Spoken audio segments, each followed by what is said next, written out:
merci Jacques pour cette présentation. Effectivement, je vais intervenir au niveau de la présentation de votre credo qui est la limitation à 1% de la masse salariale.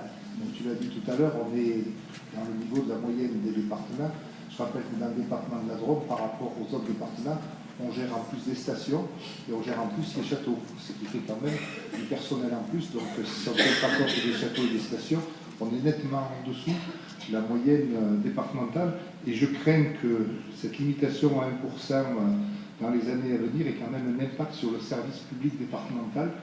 Ça m'inquiète lorsque je vois la page 31 donc, du débat d'orientation budgétaire, les postes qui ont été supprimés cette année, on arrive à une masse totale de 111 postes. Donc, je parlais tout à l'heure des emplois d'avenir et des emplois aidés. C'est aussi des postes de titulaires. Je l'avais dit l'année passée, ça veut dire grosso modo 30 à 40 emplois de titulaires en moins chaque année. Donc sur les 4 ans qui arrivent, ça veut dire entre 160 et 200 postes supprimés. Donc ça va être des parents en retraite, des éducations qui ne vont pas être remplacées. Ça va être moins de remplacement des temps partiels, donc ce qui a déjà commencé à être fait.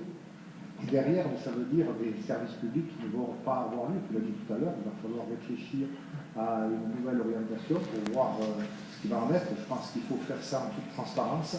Peut-être qu'il faudrait discuter avec les syndicats et présenter un comité technique et en assembler un plan de cette diminution et voir si c'est des CMS qui ne vont pas ouvrir le mercredi, si c'est des CMS qui ne vont pas ouvrir le vendredi après-midi, si c'est des routes qui ne seront pas déneigées l'hiver, si c'est des routes qui seront carrément fermées.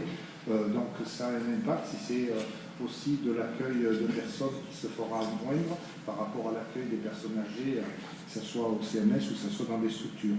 Donc ça nous inquiète beaucoup et je pense qu'aujourd'hui il va falloir clarifier cette position et la faire en toute transparence de manière à ce que chacun sache ce qu'il va en être au niveau du service public départemental, parce qu'on a quand même, je pense, des pans entiers qui risquent de disparaître, tu l'as dit tout à l'heure, tu as cité l'économie, mais bon, on peut en citer d'autres, parce que je pense que les 200 postes, il va falloir les trouver, donc être clair là-dessus. Voilà donc ce qui nous inquiète, d'autant plus que, comme je disais tout à l'heure, on est dans la moyenne de la strate départementale, donc ça veut dire qu'on fera moins qu'ailleurs, et moins pour nos Diois, moins pour nos Drômes. Merci. Pierre Combo.